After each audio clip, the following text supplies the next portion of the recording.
Hello, welcome to Mining Now. I'm your host, Jerrod Downey. Today on the show, we have a company, if you're in mining, you have probably heard of. We have Metso on the show, and we have Jose Cirujano, Regional Sales Manager for Pumps and Cyclones, and we have Robert Wakefield, Director of Mineral Sales in Canada. Exactly.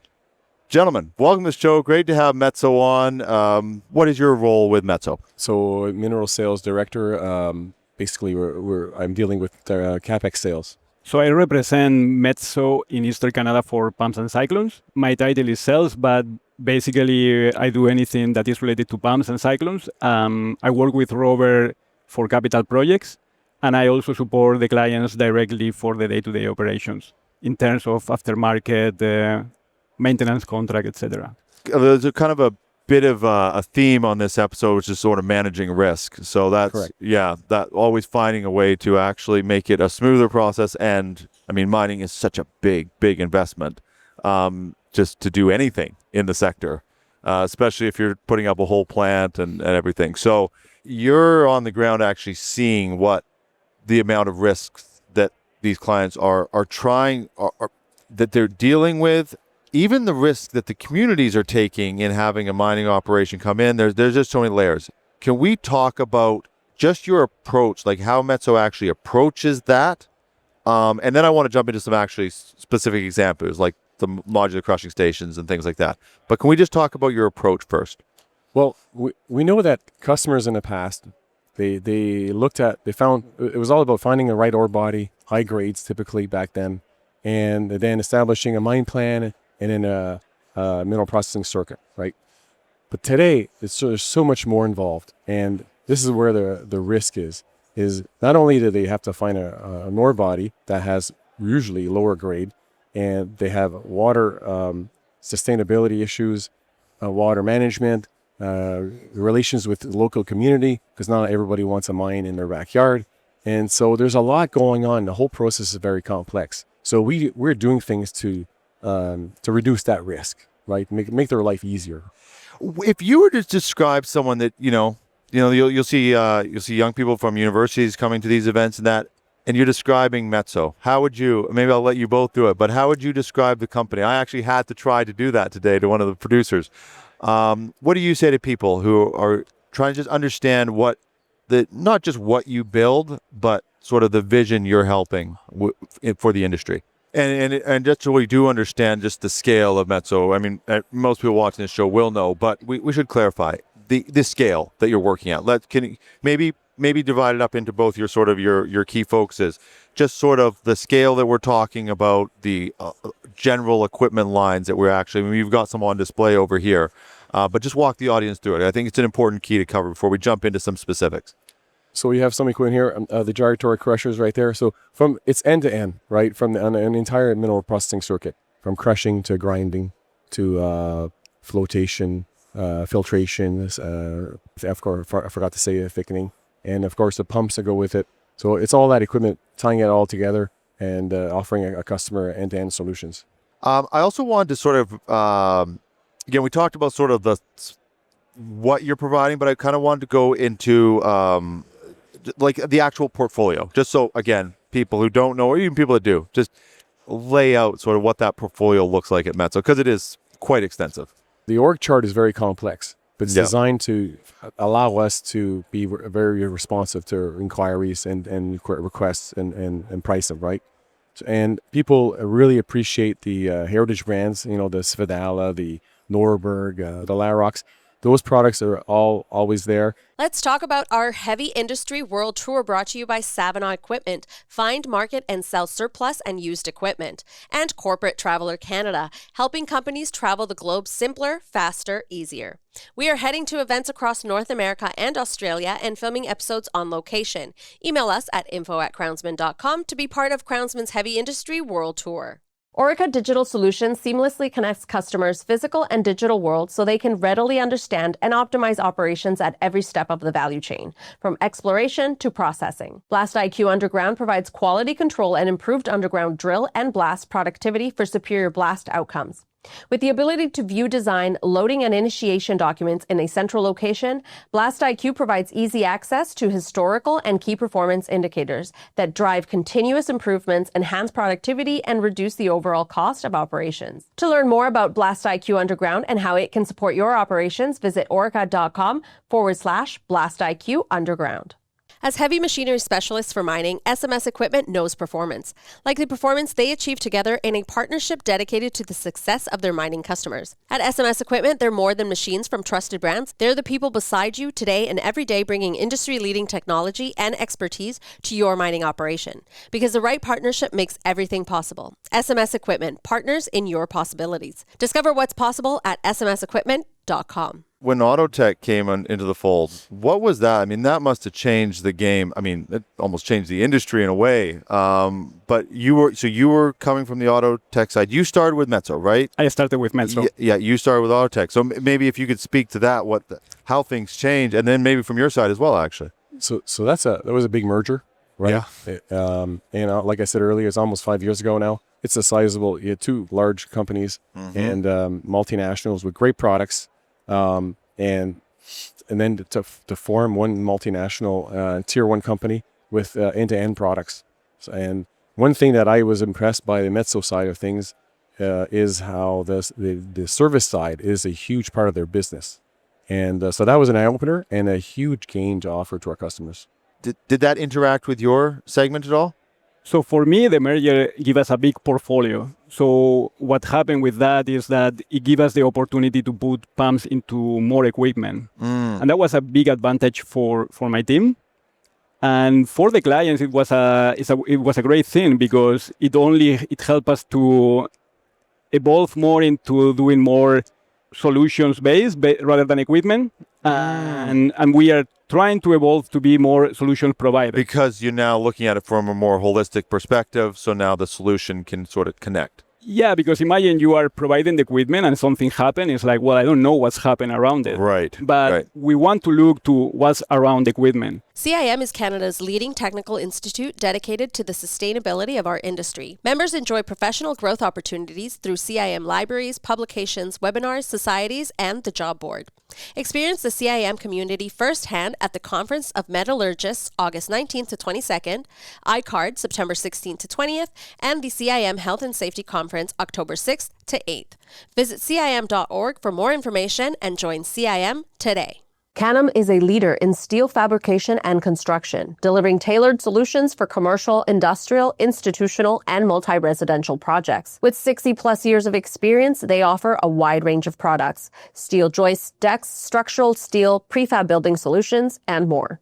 Backed by expert services in BIM, engineering, and project management. Visit canam.com to learn more. Who is Savannah Equipment? Savannah Equipment Limited is a buyer and seller of new, used, and refurbished industrial equipment with a focus on mining and construction. They find, market, and sell surplus and used equipment. Does the equipment need work? They can refurbish. Is there something you can't find? They source those hard-to-find items. Selling equipment? They buy, consign, and broker equipment and asset packages. Need equipment moved? Savannah Equipment manages logistics for worldwide delivery. Surface and underground ore processing, concentrating and refining plants and equipment, power generation and electrical, pump, material handling, alluvial placer gold mining, recycling, and much more. If you need to buy, sell, find, refurbish, or move equipment, you need Savannah Equipment. Savannah Equipment, more equipment every day. Visit them at savannahequipment.com.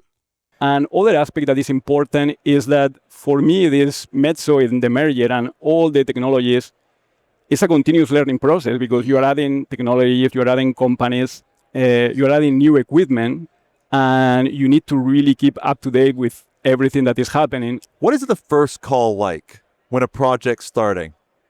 How much information do you actually have? We've done some really interesting engineering episodes where it's like, yeah, you might, on a construction project, you might have 85% of the information. Some projects you might have 5. It might just be conceptual.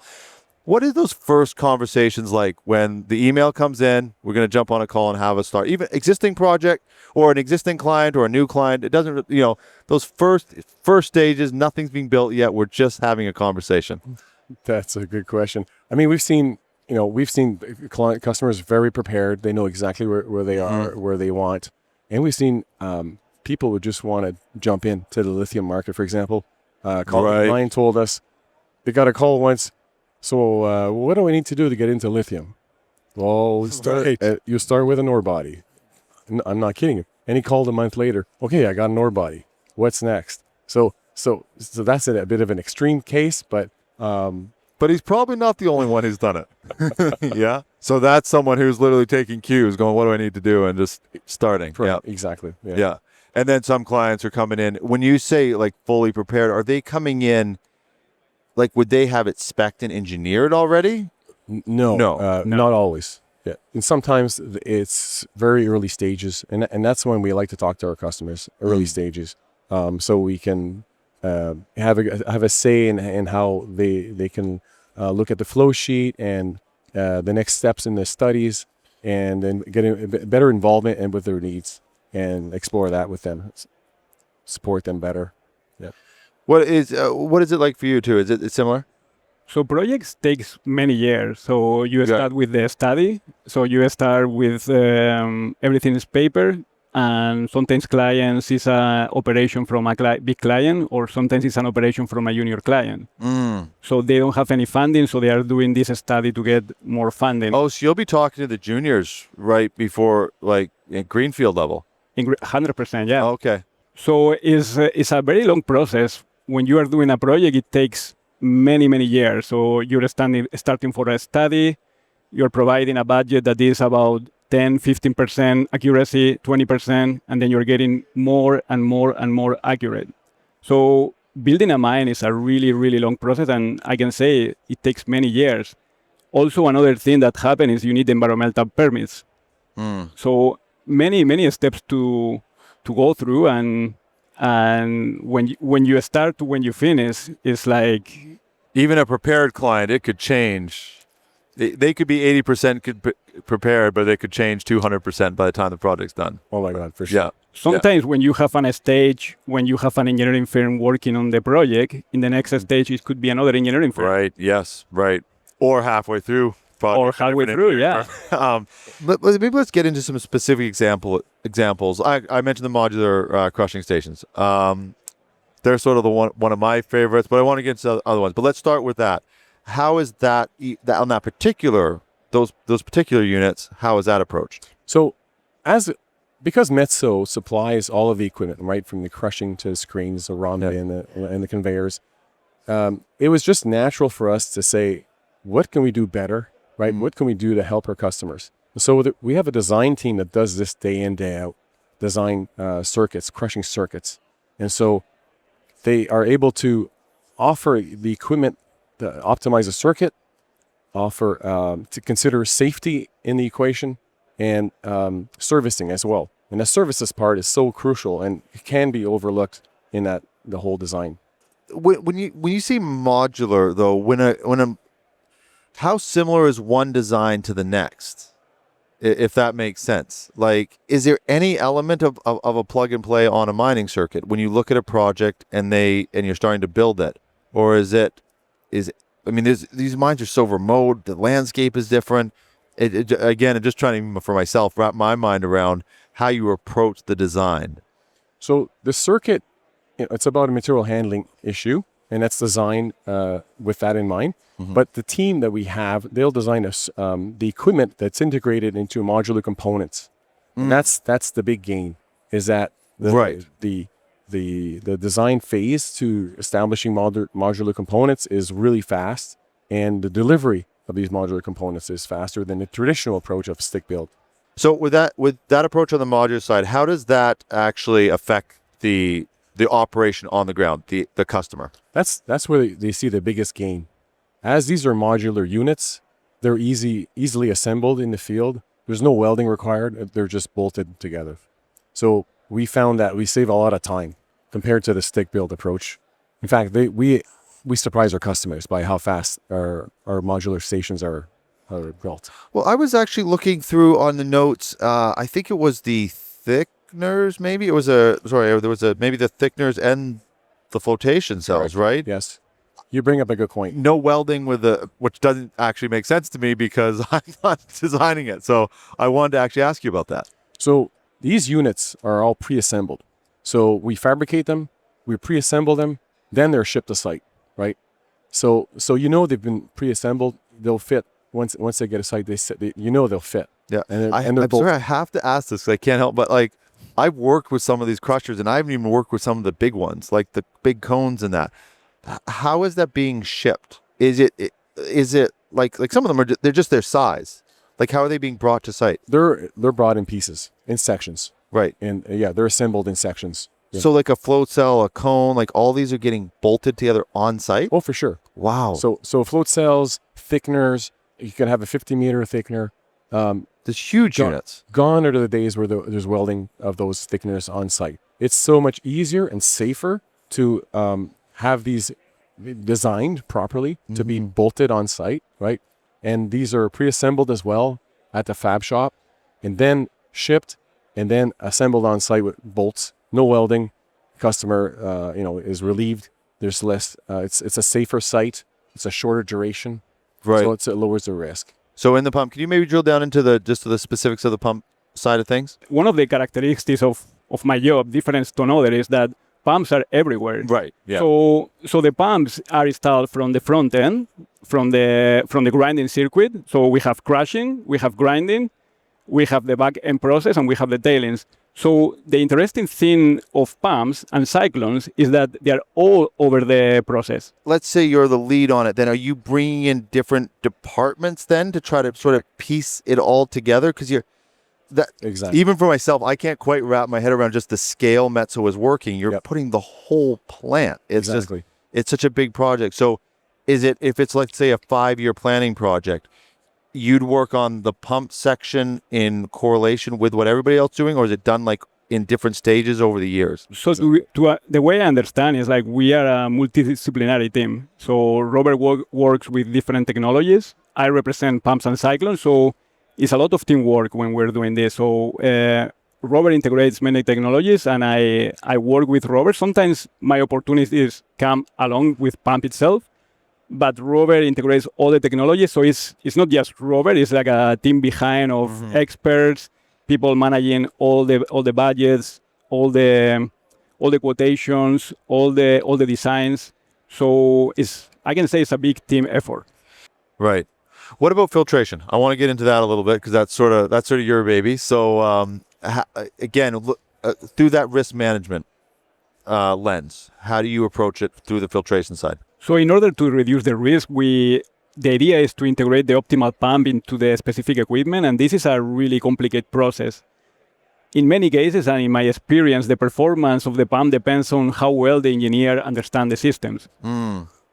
So when you say the engineers, the mining engineers or... So the engineer that is doing the project, they're designing the process plan. So the engineer has to understand how much flow are we pumping, the head, the elevation, where you're taking the flow, from where to do, understanding the parameters of the equipment that is going around it. So it's just not putting a pump that is bulletproof, it's putting the right pump. Are there mines that were from 20 years ago that still have the wrong pump sitting in there?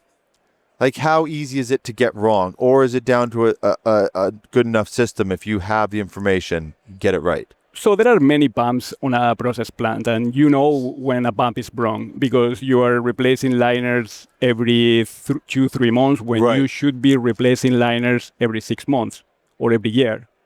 And also depends on the type of application. Some applications are very aggressive, like filter press, grinding mill discharge, but other applications are more soft, like flotations or tailings. So based on experience, we know how much more or less should be. We never know exactly what is going to happen, but based on experience, we have a really good idea.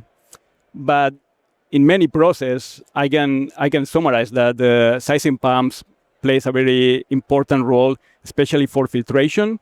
And we have a big project in Mexico for a big filtration plant where we really integrate the pump into the whole system, and what we achieve is to reduce the bottlenecks. It was like a seamless integration. So we can get into some detail here. What makes a project like that successful? So in a filter project, feeding a filter press is a really delicate operation because it involves to have precise flow, and precise pressure control, because you're feeling and pressing cycles on the filter plates. And on top of this, you have material that is super thick slurry, that therefore is super abrasive. So what you need is tight coordination between the pump and the filtration system. And that will kind of reduce the risk of not matching the cycle times, the cake dryness, and that what you won't get is the tonnage that you need for the plant.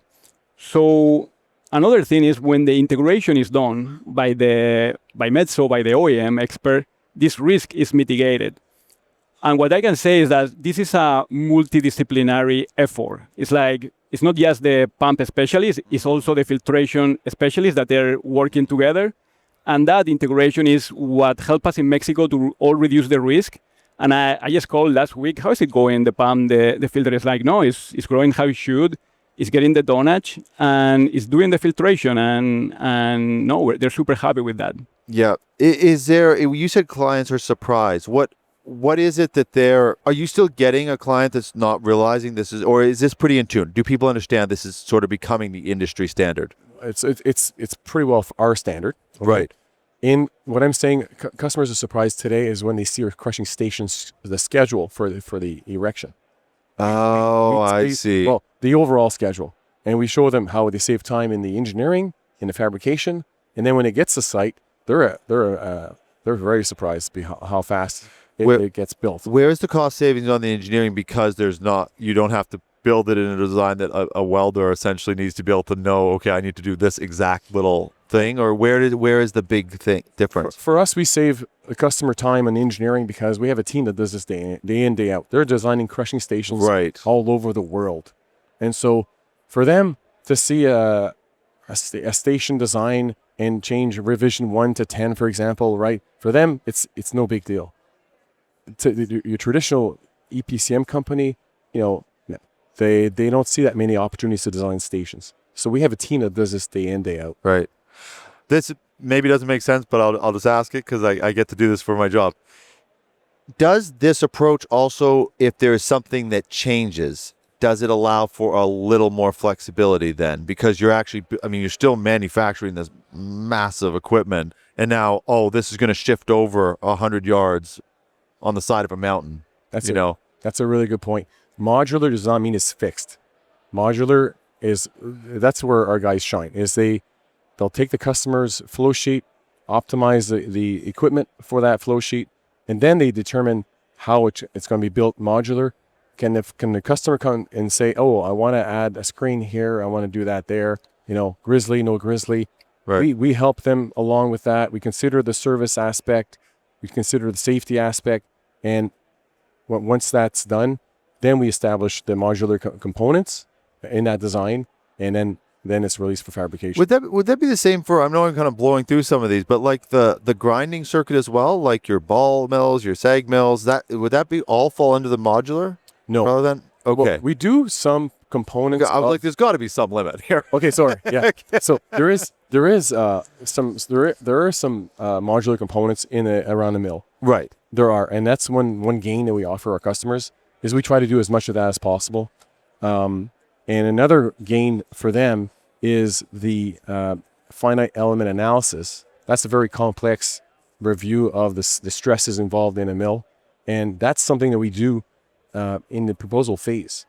So the good news there for the risk, the drop in the risk there is that when the customer decides to go ahead with a project, he knows that in a proposal phase, we've already done the finite element analysis. So there's no surprise when they go ahead with the fabrication. I know I kind of touched on this, but I want to circle back to it. In this whole process, how you said the org chart, I think, is quite complex, and I want both of your opinions on it.